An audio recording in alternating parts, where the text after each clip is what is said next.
Hello, everyone, and welcome back to English Hoot. I'm your host, Lily. And I'm Sam. We're so happy to have you here today.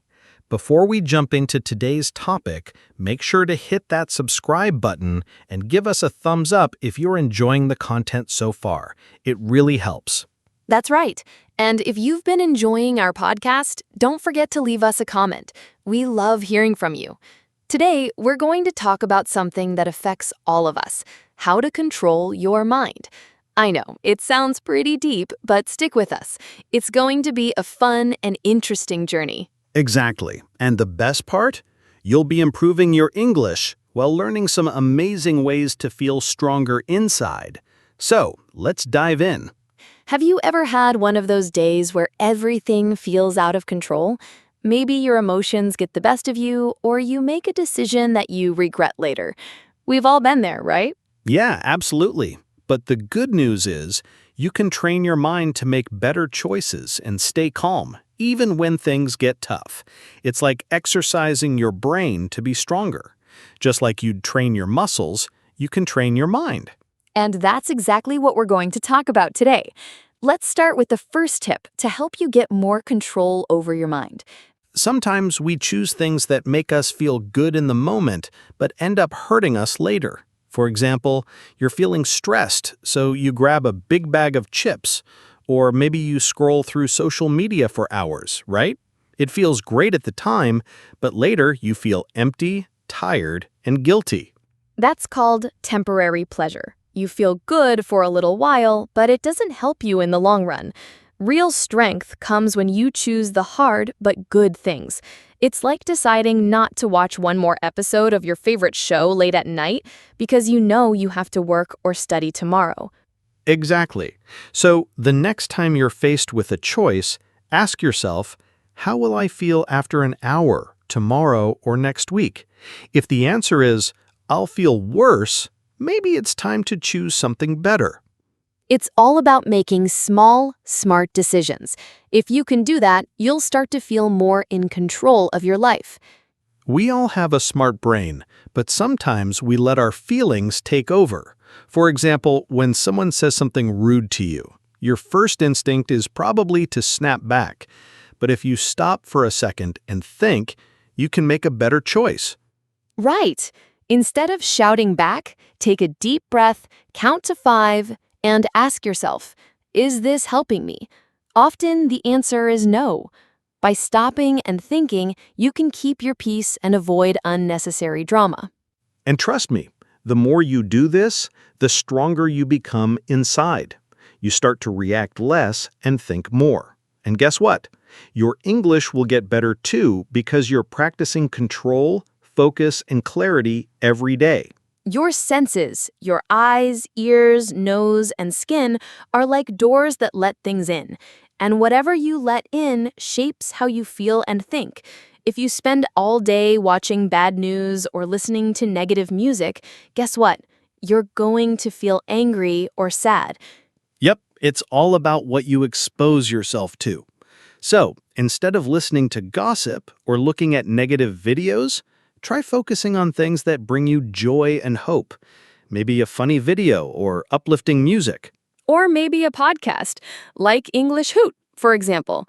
By choosing what you see and hear wisely, you can control your thoughts and emotions more easily. Let's talk about memories. We all have them, right? Some of them make us smile, others make us feel sad. The thing is, you get to choose which memories you focus on. Exactly. Sometimes we get stuck looking at the sad or painful memories. Maybe you remember a time you failed or when something bad happened. But here's the thing. You don't have to let those memories control you. Why not focus on the good ones too? I like that. Think about a time when you helped a friend or worked hard and achieved something, no matter how small. That's something to celebrate, not just the times you failed. So, next time you feel down about something from the past, try to focus on a memory where you were strong or happy. That's how you take control of your mind, by choosing to remember your strength, not your pain. Let's move on to something super powerful: positive self-talk. We all have that little voice in our head, right? Sometimes it says things like, I can't do this, or I'm not good enough. But here's a secret: you can control that voice. Absolutely. You can choose to tell yourself positive things instead. Maybe you start with something simple, like I am strong, or I can do this. And guess what? The more you say it, the more your brain starts to believe it. It's like installing positive apps in your brain. Just like you'd choose which apps to download on your phone, you can choose which thoughts to download in your mind. The key is to repeat the good things every day, especially when you don't feel like it. And trust me, over time, these positive thoughts will become your truth. So tomorrow morning, look in the mirror and say, I am awesome, and watch how your day starts to change. Okay, let's get real for a second. We all have feelings, and sometimes they're not easy to deal with. But guess what? Feelings are just messages from your heart. They're not bad, they're trying to tell you something. Right. For example, if you feel angry, it might mean something feels unfair. Or if you feel sad, maybe your heart needs some time to heal. The key is not to fight your feelings, but to understand them. Exactly. Let's say someone says something rude to you and you feel angry. Instead of shouting, pause and ask yourself, why am I so upset? Maybe you feel like people don't listen to you enough. Understanding your feelings can help you respond better. So the next time you feel a strong emotion, don't push it away. Instead, take a moment to understand it. That's how you take control over your emotions and ultimately your mind. You've probably heard this before. You are the average of the 5 people you spend the most time with. And it's true. If you're always around negative people, people who complain, criticize, or bring you down, it's going to be harder for you to stay positive and strong. That's why it's so important to surround yourself with positive, supportive people. The kind of people who encourage you, lift you up, and remind you of your strength. These are the people who help you grow. If you feel like there aren't enough positive people around you, that's okay. You can still find support through books, videos, or even online communities. Positive energy is everywhere. You just have to find it. And if you have to spend time with negative people, just make sure to balance it out with time spent with the positive ones. It's like watering a plant. Give it the right environment, and it will grow. We're about halfway through, and I hope you're feeling empowered to take control of your mind. These tips might seem small, but when you put them together, they create a big change in your life. Totally. And don't worry, we've got more great tips coming your way. So let's keep going. Okay, here's a big one: multitasking. We've all done it, right? Trying to do 100 things at once, check your phone, reply to messages, eat lunch, and study all at the same time. And let's be honest, how much do you really get done? You might feel busy, but you're not actually focusing on anything properly. It's like trying to run in 5 different directions. You end up going nowhere. Exactly. The trick is to do one thing at a time. When you focus on just one task, you can give it your full attention. Let's say you're studying.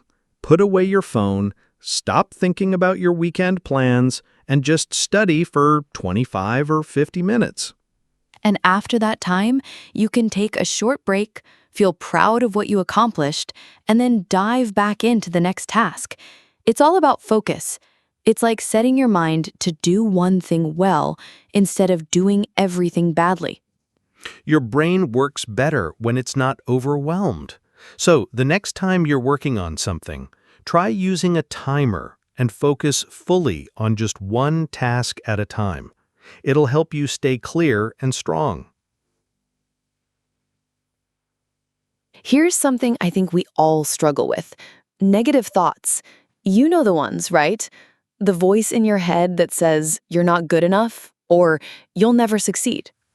That voice can be loud and convincing, but here's the thing: not all your thoughts are true. Just because your mind says something doesn't mean it's real. So, the next time you hear that negative voice, don't just listen to it.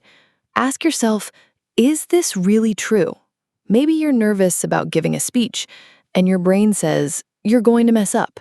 But is that the truth? Have you practiced? Are you prepared?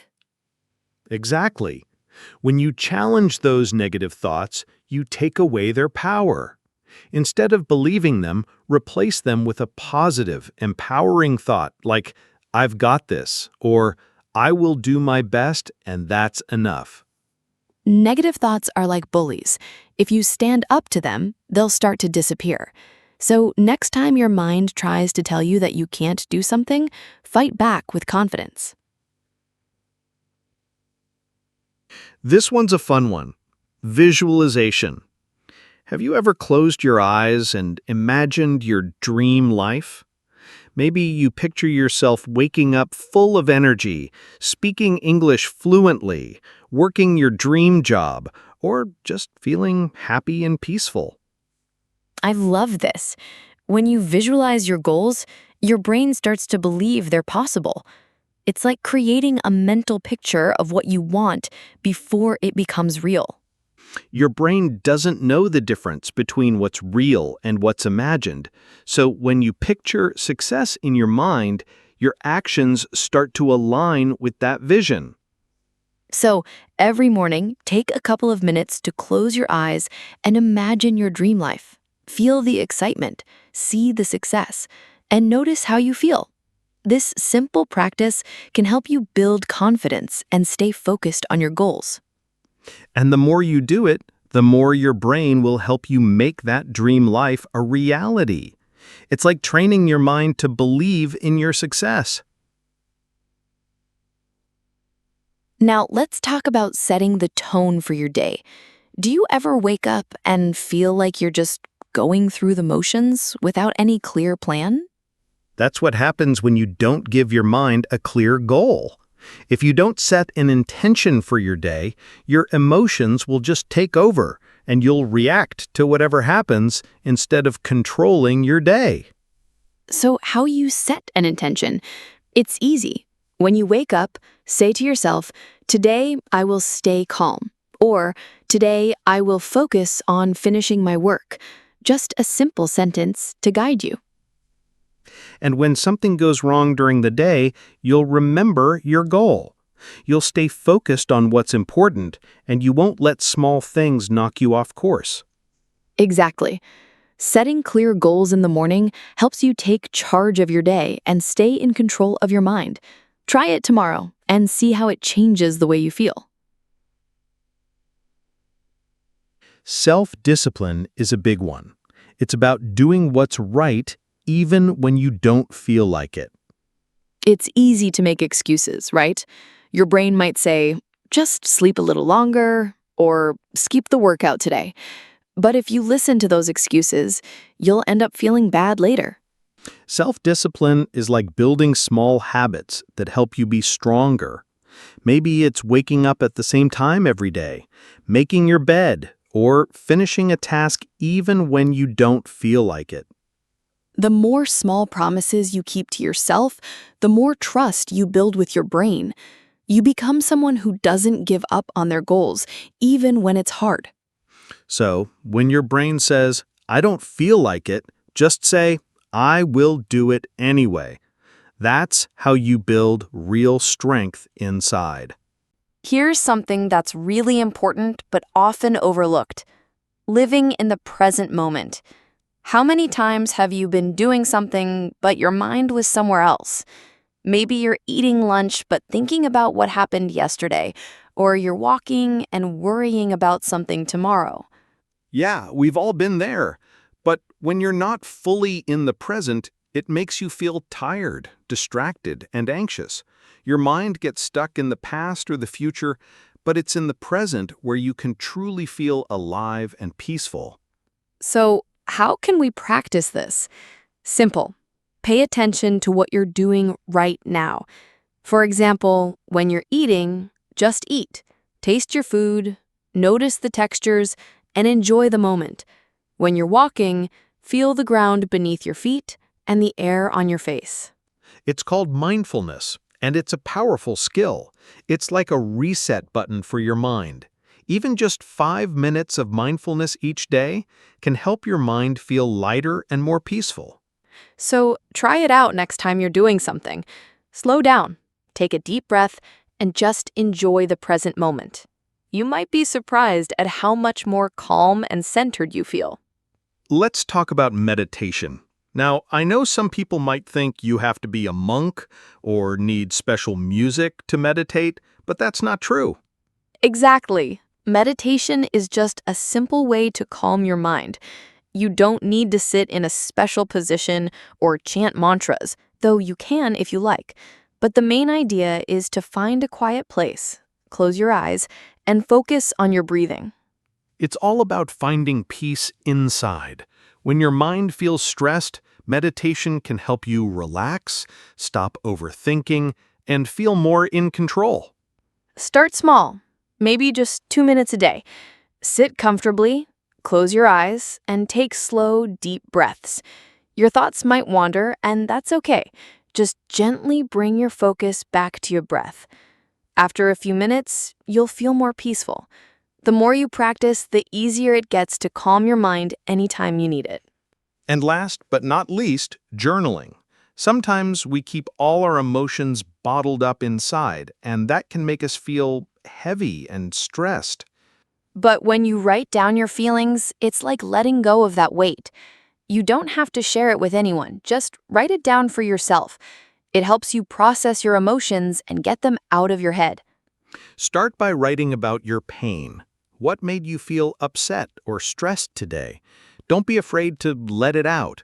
Once you've written about the difficult feelings, flip the page and write about your strength.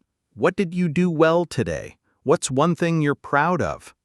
Journaling helps you see your progress, even on tough days. It reminds you that you're strong and that you're growing, even if it doesn't always feel that way. And the great thing is, you don't need a fancy journal. Just grab a notebook and start writing. It's a simple way to check in with yourself and stay in control of your mind. Well, there you have it. 15 tips to help you take control of your mind, feel stronger, and live a more peaceful life.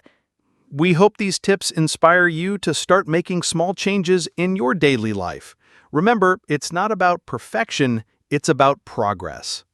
Exactly. And as you practice these tips, you'll notice how much more in control you feel.